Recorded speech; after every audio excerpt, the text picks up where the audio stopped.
The Burundian troops, the Burundian contingent in AMISOM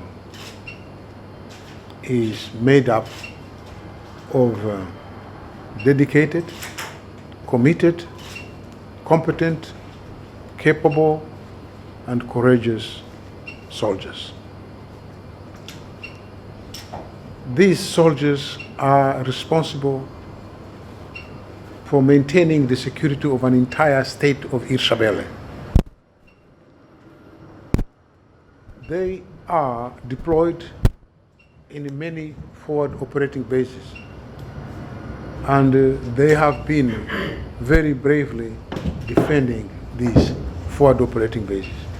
When I speak of forward operating bases, I speak of towns, population centers where huge numbers of people stay, and their security depends entirely on the presence of the Burundian forces.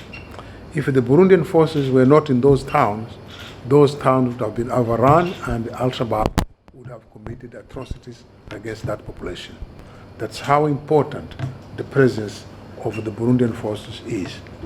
They are very, very honest people, brave, and sometimes working in extremely difficult conditions.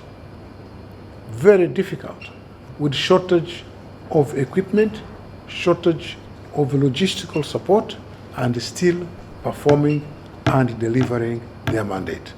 I'm very, very proud of the Burundian soldiers, and they're all my friends. The sector commander is my personal friend, and I really admire him, the way he's conducting and he's managing and he's commanding his forces. I only have good things to talk about the Burundian forces. We have challenges. They are securing so many forward operating bases, and this makes them becoming stretched.